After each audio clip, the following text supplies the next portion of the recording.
L'éducation non violente doit-elle figurer dans le Code civil? C'est notre question sondage sur le site mlemedia.ch et nous allons en débattre ce matin effectivement.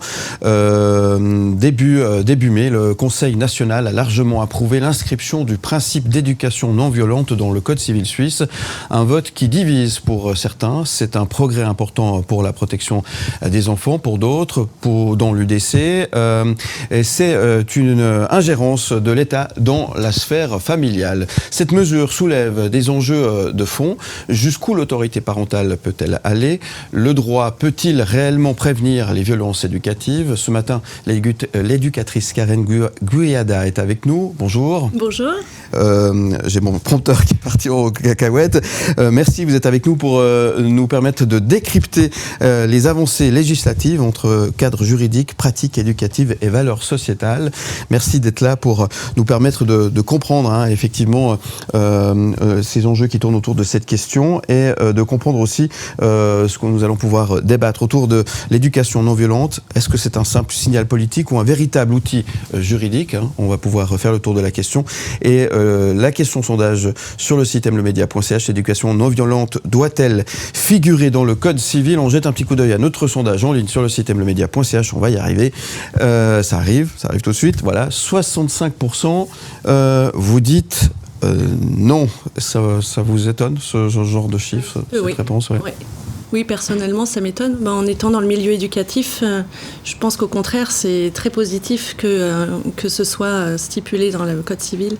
Oui. L'éducation non-violence. Après, évidemment, définir ce que ça veut dire, etc. C'est ça. Approfondir un petit peu le sujet, oui. Et peut-être que les gens n'ont pas compris le fond de ce qui est finalement écrit dans ce projet de loi et ce texte. C'est possible. Ouais. Donc on va essayer de le décortiquer. Vaste sujet que nous allons débattre avec vous. En tout cas, merci d'être là. Merci à David Lotard également d'être sur le plateau, à Thomas Lécuyer et à Mike Pérez. Mike Pérez, sujet compliqué, délicat en tous les cas. Oui, vous l'avez dit, qui divise au sein même effectivement du monde politique, mais aussi évidemment dans les discussions qu'on peut avoir autour de cette table et chez vous peut-être aussi. Il y a effectivement cette volonté d'inscrire cela dans le Code civil. Les initiants, ceux qui ont milité pour, disaient que la liberté éducative des parents n'était pas remise en cause. Il s'agissait d'imposer un norme de type d'éducation bienveillante, ou il ne s'agit pas d'imposer un norme de type d'éducation bienveillante ou d'interdire toute punition, mais c'est là justement que c'est difficile de mettre un curseur, de mettre une frontière. L'UDC qui dit il ne faut pas non plus désarmer les parents, sinon on ouvre la voie à une dérive idéologique. Alors, ce qui est aujourd'hui sûr, c'est qu'effectivement, officiellement, alors oui, la violence envers les enfants n'est pas admise, n'est pas tolérée. Évidemment que les châtiments corporels, eux, sont déjà interdits par la loi, mais il y a effectivement cette notion de la petite claque, la petite fessée, ça c'est pour ce qui est physique, et puis aussi ce qui est psychologique et des choses là. Et c'est là qu'en fait on veut aller un petit peu plus loin, et c'est là qu'il faut savoir mettre le curseur au bon endroit. Ouais. C'est toute la difficulté. Ouais. Que change concrètement cette inscription dans le Code civil ?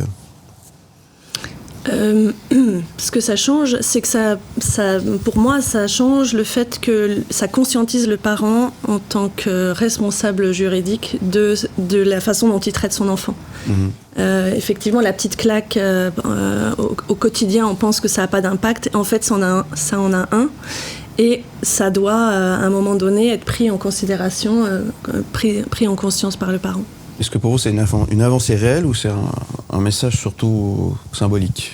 Alors, c'est nécessaire pour moi que ce soit dans la loi. Sur les pays européens, sur 27 pays européens, il y en a 23 déjà qui l'ont déjà fait. Donc, ça me paraît quand même cohérent au niveau du droit de l'enfant que ce soit justifié. Par contre, après, effectivement, ça implique, c'est pas que symbolique, il faut pouvoir aider les parents à faire autrement que la petite claque, justement. Et c'est là-dessus, à mon avis, qu'il faut travailler. Ouais. Est-ce que c'est vraiment la loi qui peut vraiment prévenir des violences éducative finalement? Non, mais ça peut être un prétexte pour donner un plus de poids à une éducation parentale, par exemple, créer une école pour parents. Pourquoi pas? Ça me paraît bizarre de créer une école pour les parents. Il y a une école pour les chiens.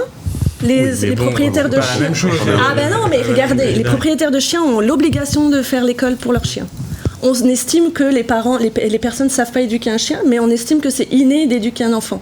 Moi, en tant qu'éducatrice, je le vois tous les jours, ce n'est pas inné d'éduquer un enfant. Et c'est compliqué à plein de tranches d'âge. Le rôle de l'éducatrice et de l'éducateur est différent de celui du parent. Ça n'a rien à voir d'être un parent et d'être un éducateur. Le parent est le premier éducateur de son enfant. Oui, mais pas avec le même rapport. Il y a un rapport clairement... Enfin, il y a déjà un rapport d'héritage, de transmission. Alors justement, en parlant d'héritage, si vous avez eu un héritage bienveillant et cohérent dans votre famille, vous allez transmettre cet héritage. Et si vous avez eu un héritage de violence... Ça va pas se régler. Ça va pas se régler en faisant une école des parents. Ça va se régler en faisant en sorte que les parents, ou nous tous ici autour de cette table, on soigne nos propres blessures. C'est pas du tout l'éducation, et c'est pas la loi non plus qui va pouvoir régler ça. Pour moi, les deux sont de pair. C'est effectivement, vous avez raison. Les blessures des parents doivent être guéries par des thérapeute. Voilà. Et effectivement, ça peut être aussi justement très intéressant de le voir en fait. On devient parent, on se dit oula, je fais cette mini formation d'école des parents, je prends conscience que ça va être compliqué pour moi, donc je vais faire en sorte, avant qu'il soit trop tard, d'aller guérir mes propres blessures pour devenir un parent cohérent. Déjà. Et puis ensuite de déculpabiliser les parents. Je pense que ça permet aussi, si on pouvait créer cette pédagogie pour les enfants, pour les parents, de dire oui, ce n'est pas inné d'être parent, et c'est compliqué d'être parent. Et c'est compliqué d'être parent pour un enfant de 0 ans, qui vient de naître. C'est compliqué pour un parent un enfant qui rentre à l'école. C'est compliqué quand on a un parent d'être un parent pour un adolescent qui rentre au CO. Et c'est compliqué pour un parent qui rentre, pour un parent qui est un jeune adulte. Et quand il y en a plusieurs qui sont différents, c'est encore plus compliqué. On va retourner à l'école tout le temps, quoi. En fait. Et en fait, pour moi, c'est aussi compliqué quand il y a une fratrie, parce qu'il y a aussi les violences entre enfants qui rentrent en jeu et comment les parents gèrent les violences entre enfants. Voilà, il y a tout plein de paramètres en fait. Il faut gérer les enfants, il faut gérer le conjoint aussi, il faut gérer... Mon Dieu, on va faire une psychothérapie là. David Lothar. C'est pas simple, c'est vrai, personne n'a le mode d'emploi. Moi je pensais avoir le mode d'emploi et je m'aperçois que non. Et même uniquement quand ils sont petits, même quand ils ont 18 ans, 20 ans, il y a encore un nouveau mode d'emploi que j'ai pas. Voilà. Élever la voix finalement sur un enfant, c'est de la maltraitance. Ça va pas être simple pour l'éducation. C'est pas simple. Et puis les parents qui n'ont pas d'autre solution que de le faire parce qu'ils savent pas comment faire autrement. Ouais. Est-ce que c'est de la maltraitance finalement de élever la voix forte par rapport à... Est-ce que c'est ça finalement la maltraitance? Au niveau des textes, c'est dit que à force, si c'est réitéré, oui, c'est considéré comme de la maltraitance. Alors, question simple. Si l'enfant fait une bêtise, par exemple. Oui. Comment faut-il réagir? Quel âge et quel type de bêtise? Et voilà, oui. C'est là où ça devient compliqué. C'est comment on gère. On gère en fonction. Un enfant qui vous fait une crise au supermarché parce qu'il veut le bonbon à la caisse. Il va se débattre. Ça vous est tous arrivé si vous êtes parent. Un enfant qui pique une crise. Vous faites quoi? Vous attrapez votre enfant. Et vous le sortez du magasin. Bien sûr qu'il y a quelqu'un qui va dire il a été violent, il a pris son enfant. Mais non, vous avez juste canalisé son énergie qui est devenue hyperactive. Vous l'avez canalisé physiquement pour aller le calmer dans un endroit où il n'avait plus la stimulation du bonbon. Voilà, ça c'est une action éducative, c'est un petit outil qu'on peut donner aux parents. Plutôt que d'aller lui mettre, je sais pas, le secouer dans le magasin. Et le prendre de force. Le prendre de force. Et le sortir hors du magasin. Force, oui, mais ça pourrait être aussi perçu comme la maltraitance ou bien c'est pour ça que je pense qu'il y a je pense que dans l'école des parents, ou en tout cas dans la suite de cette loi, il faut pouvoir définir clairement qu'est-ce qui est important à faire et qu'est-ce qu'on peut faire pour chaque tranche d'âge. Et c'est pas s'immiscer pour moi dans la famille, c'est donner des outils concrets aux parents. Oui, mon enfant, quand il est en surcharge émotionnelle, parce qu'il pique une crise, qu'il a vu trop de stimulation, il a 2 ans et demi, il a vu trop de choses dans ce magasin, il veut tout acheter, il arrive à la caisse, il veut son bonbon, il est submergé par ses émotions. Oui, dans ces cas-là, la seule chose à faire, c'est de le prendre physiquement, de le contenir et de le sortir de cette stimulation. C'est dit par les thérapeutes, c'est dit par des psychologues qui s'occupent des enfants. Mais pendant ce temps, vous avez vos courses qui défilent sur le tapis roulant de la caisse, et puis il faut gérer ça aussi. Du coup, il y a un coup de pression. C'est le petit pratique, le petit côté pratique. Et puis le regard des autres. Et le nombre de fois dans la vie de parents où on a d'autres priorités que d'éduquer nos enfants.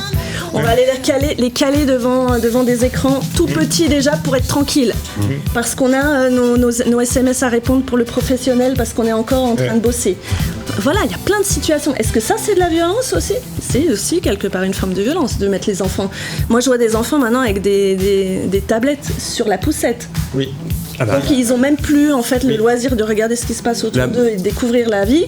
Ils sont déjà sur une tablette, assis, accrochés dans leur poussette. Ça peut être considéré aussi comme une forme de violence. Merci Karine Goyada d'être avec nous ce matin. L'éducation non violente doit-elle figurer dans le code civil ? C'est notre question sondage sur le site mlemedia.ch. Est-ce que la tendance a changé depuis tout à l'heure ? Est-ce qu'on a pu faire évoluer un petit peu ça n'a pas bougé 68%. Non, pas du tout. Vous dites non. On va continuer d'en débattre avec vous dans un instant.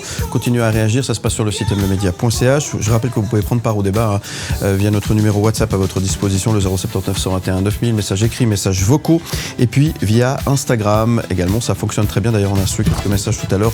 On aura l'occasion de pouvoir faire le tour de ces réactions. On se retrouve dans quelques instants, juste après la pause. Vous ne bougez pas. Merci d'être avec nous sur MLeMedia, en DAB+, partout en Suisse romande et sur Canal+, Suisse, programme en clair. À tout de suite.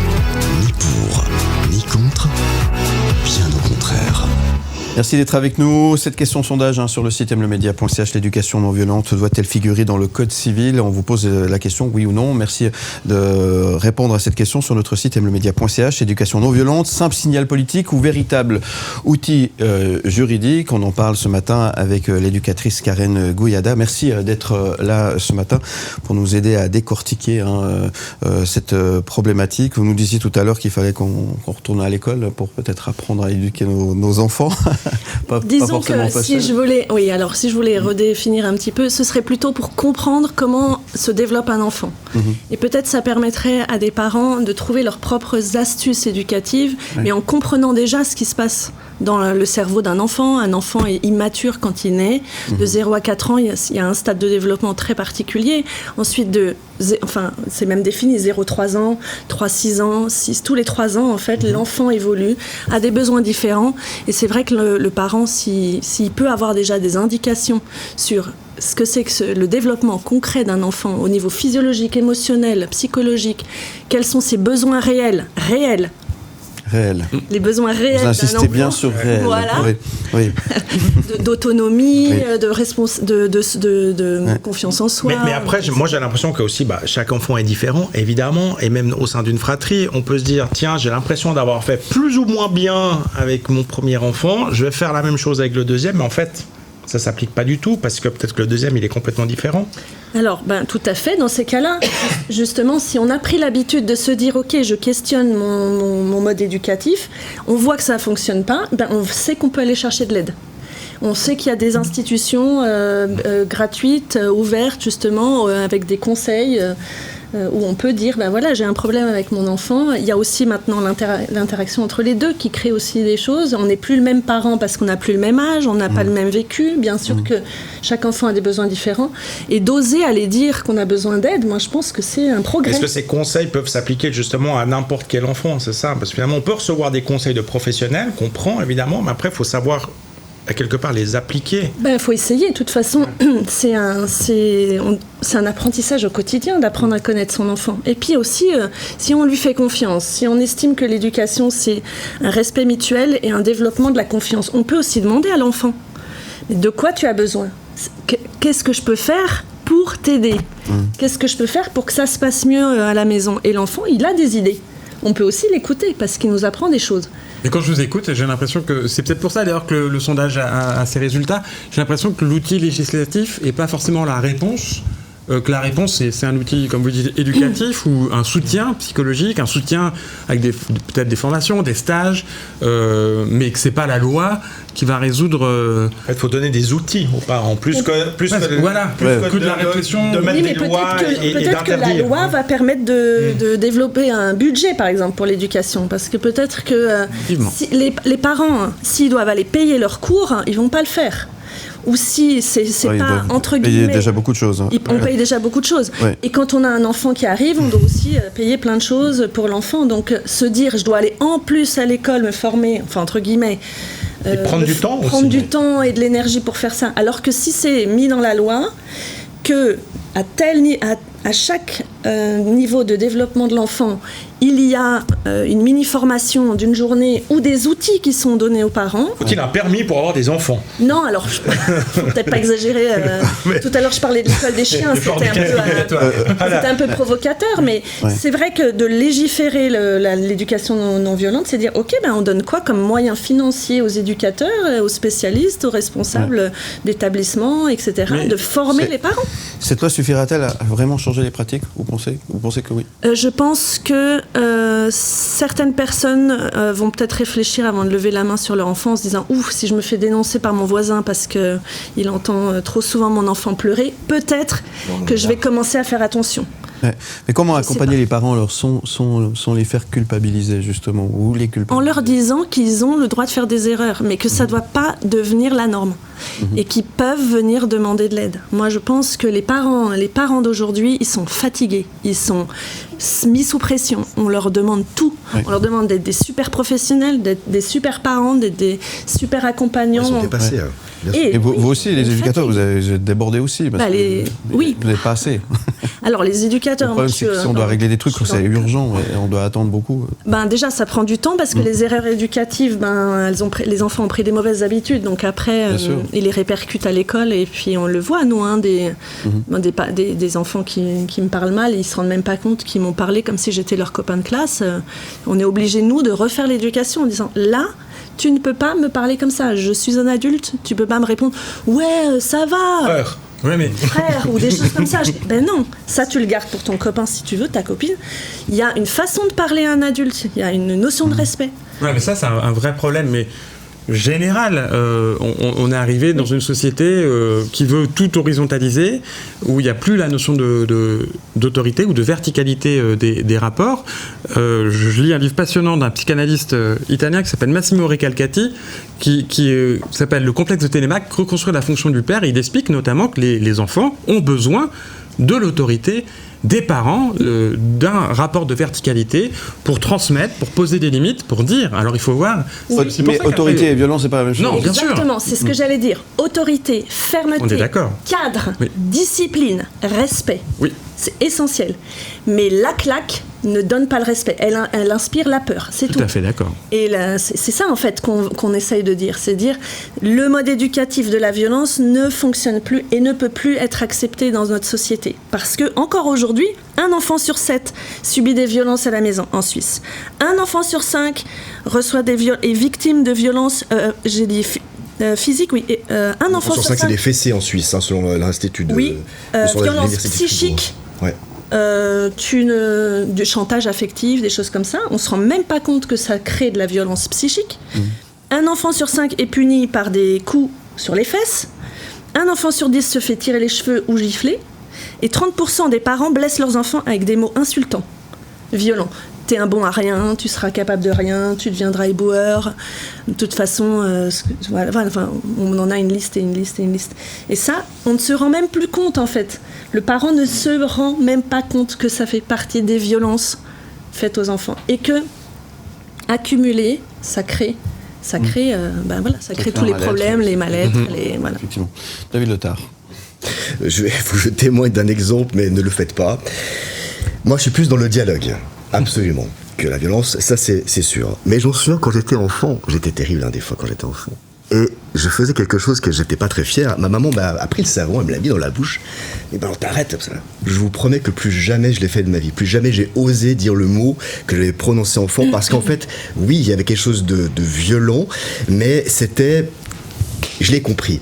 Et bien souvent, je trouve aujourd'hui que, vous l'avez évoqué, les parents sont dépassés par le travail, par la vie privée, par tout ce qui se passe. On a moins le temps de prendre le temps de parler, de se poser. Et c'est un drame, je trouve. Je me dis que des fois, une fessée peut des fois faire avancer les choses, non ? En fait... Vous n'avez jamais eu envie tout d'un coup de dire, l'envie de dire, maintenant... L'envie non, mais en tout cas, le geste, des fois, il part tout seul, oui. Oui, d'accord, mais là, on parle... La fessée, qu'est-ce qu'elle fait ?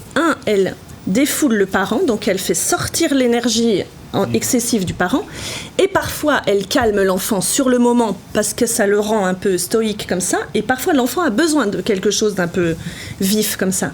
Le problème, c'est pas la fessée en lui-même. Le problème, c'est que si ça devient le mode éducatif permanent, c'est là, ça, on est tout à fait ça le d'accord. problème. Parce que finalement, prendre un enfant, comme j'ai dit tout à l'heure, le prendre dans le supermarché pour le bloquer, l'enfant parfois a besoin d'avoir une sorte de décharge comme ça qui fait qu'il comprend qu'il est dans la crise et c'est le seul moyen physique de le faire. Et la fessée, elle a cet effet-là. Les gens qui se disent « Ah bah chouette, la fessée, ça marche. Je te file une fessée, va dans ta chambre. » Mais si l'enfant, il est calmé sur le moment. Pardonnez-moi, mais voilà, si l'enfant ça se veut rien débat dans votre exemple, si l'enfant se débat dans le magasin, « Ah, je veux pas, Oui. vous le contenez. Oui. Je veux pas, vous le contenez encore un peu plus fort pour le sortir. Là, le curseur, à un moment donné, il part sur ce côté violent. Non, les psychologues disent que non, si vous contenez un enfant Ou alors de pour son dénonciation bien, par d'autres. Oui. si vous contenez un enfant pour son bien, parce qu'il est dans un état de crise, il est encore plus dangereux dans le magasin, il peut se faire tomber un truc sur la tête. J'ai vu un enfant une fois se foncer dans une petite étagère avec des trucs dedans parce qu'il donnait des coups de pied partout. Donc, pour son bien à lui, pour le bien de l'entourage, il a besoin d'être contenu physiquement. Contenu physiquement, c'est pas un acte de violence, c'est juste contenir un enfant, voilà. Et à la question, une bonne claque méritée n'a jamais tué personne. Alors, cette phrase, qu'est-ce que vous en pensez ? C'est un fait. Je pense qu'on en a tous reçu une au moins une fois dans notre vie. Ça ne tue personne, sauf qu'il y a des enfants qui finissent aux chuves parce qu'ils ont reçu des claques. Et des bébés de moins d'1 an qui se reçoivent une claque, ça suffit à leur faire des lésions au cerveau pour leur vie. Donc attention, la claque, c'est quoi ? Et puis une claque sur le visage, c'est violent. Une fessée sur la couche n'a pas le même effet physiologique. Voilà. Donc évidemment que il faut mesurer. Oui, bien sûr, la fessée, on est tous survécus à recevoir une fessée ou une claque. Mais attention, avec quelle violence, à quel âge, et puis au quotidien. Est-ce que c'est une claque qu'on a reçue dans la vie, on s'en souvient toute notre vie parce qu'on a reçu une claque de son père, ou est-ce qu'on a reçu tous les soirs des claques parce que le papa était stressé et qu'il avait besoin de se défouler en rentrant du travail ? Voilà, c'est là qu'à mon avis, il faut être très clair sur l'intensité, le degré, expliquer clairement. Aussi est-ce que la loi, elle est aussi claire que ce que vous êtes en train de dire ? Ça, ce serait intéressant justement de voir. Notre question en sondage ce matin, l'éducation non violente doit-elle figurer dans le Code civil ? On jette un petit coup d'œil à l'évolution de notre sondage. Une dernière fois ce matin, 71%, vous dites non, apparemment, on n'est pas tout à fait d'accord. Plus ça avance, moins ça convainc. Effectivement, on continue d'en parler dans un instant avec vous, Karen Goueyada. Merci d'être avec nous, nos chroniqueurs et vos messages que nous attendons au 079 121 9000, messages écrits ou messages vocaux. On se retrouve dans quelques instants. Ni pour, ni contre, bien au contraire. Notre sondage en ligne, l'éducation non violente doit-elle figurer dans le Code civil ? On en parle ce matin avec notre invitée Karen Goueyada, éducatrice. Merci d'être avec nous, nos chroniqueurs David Letard, Thomas Lécuyer, Mike Pérez et votre serviteur, et vos messages que nous attendons. D'ailleurs, on va pouvoir consulter quelques messages que nous avons reçus dans quelques instants sur notre compte Instagram. Comment distinguer éducation ferme et violence éducative ? C'est là toute la question. Alors, comment distinguer éducation ferme ? Eh bien, on l'a dit tout à l'heure, la claque répétée, c'est de la violence éducative. C'est de la violence, la fermeté, bien sûr, si le parent a jeté une claque et qu'il est capable après de s'excuser auprès de son enfant en disant « Je suis désolée, je t'ai donné une claque, ce n'était pas adapté. J'étais fatiguée, j'avais plus la patience, tu m'as poussé à bout. » On a le droit aussi en tant que parent d'être respecté. Donc maintenant, j'aimerais être respectée. Et donc quand je te dis non, c'est non. Quand je te dis stop, c'est stop. Et tu me cherches pas jusqu'à ce que tu reçoives la claque, parce qu'il y en a qui sont comme ça aussi. Oui, parce qu'ils cherchent les limites. Ils cherchent les limites, ils poussent les limites. C'est leur rôle. Aux parents de retrouver, pour moi, leur vrai rôle, c'est ce que vous disiez tout à l'heure sur l'autorité du père, l'autorité de la mère, qui ont le droit au respect. Parce qu'il y a l'effet inverse aussi qui se produit, c'est qu'il y a aussi des violences envers les parents maintenant qui s'installent. Il y a un livre qui a été en 2018 qui est sorti à l'université de Fribourg sur justement ça. Les parents qui ont complètement perdu pied et qui, les enfants sont les rois et c'est eux qui se font subir aux parents de la violence. Donc oui, les parents doivent retrouver leur vraie autonomie et leur vraie identité, mais pour moi, ils doivent être soutenus parce qu'ils sont un peu perdus. Ouais. Les professionnels de l'enfance, on en parlait, il faut aller consulter quand ça devient compliqué. Sont-ils suffisamment formés finalement pour ces questions-là ? Oui, quand même. Ils sont formés. Après, ils voient pas forcément tout ce qui se passe à la maison parce que malheureusement, c'est le cadre privé. Et c'est là où justement, je pense que c'est important. Je pense que les personnes qui augmentent le pourcentage du non, ils ont peur qu'on s'immisce dans leur vie privée. Mais en fait, c'est pas l'idée. Pour moi, c'est pas ça l'idée. L'idée, c'est qu'ils conscientisent que leur acte n'est pas cohérent avec une éducation non violente. Et de dire là, stop, je dépasse les bornes. C'est pas vrai de dire je vais jeter des claques et puis après c'est l'école qui va gérer mon enfant et puis ils se débrouillent la journée, c'est eux qui vont éduquer mon enfant. Non, l'école instruit, les parents éduquent. L'école est de plus en plus en train de devoir éduquer parce que les parents ont abandonné. Donc je pense qu'il y a un réel besoin d'aider les parents et d'avoir une loi comme ça, c'est de dire aux parents ça c'est possible, ça ce n'est pas possible. Et si vous le faites, il y a des règles. C'est comme on dépasse la limite de vitesse. Ben voilà, on le sait, c'est punissable, on a dépassé la limite, il y a un flash, et ben pourquoi pas créer ce flash en fait pour que les parents aient leur propre signal d'alarme intérieur en disant ce que je fais, ce n'est plus éducatif, c'est de la violence. Et déjà encore faut-il qu'ils le sachent parce que moi l'autre jour à la place de jeu, j'ai mon fils qui a embêté un petit garçon, il lui a piqué son ballon et il est parti courir tout le long du parc de jeu. Et en fait, la maman est allée directement hurler sur mon garçon en lui arrachant le ballon et elle était vraiment hyper virulente. Puis moi, j'étais à l'autre bout du parc le temps que j'arrive. J'ai hyper mal pris, évidemment. Mais une gifle à la mère. Non. Mais je lui ai dit, vous n'avez pas à hurler sur mon enfant. S'il y a un problème avec mon enfant, vous venez me voir.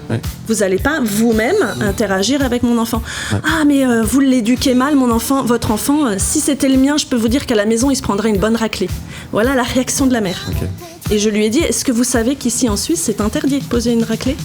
Ah, mais c'est pas mon problème. Ce que je fais chez moi, c'est chez moi. En gros, c'était ça. Et du coup, vous avez inscrit votre enfant à une équipe de foot ? Et non. Mais du coup, j'ai expliqué à la maman. Parce que là, c'est aussi violent.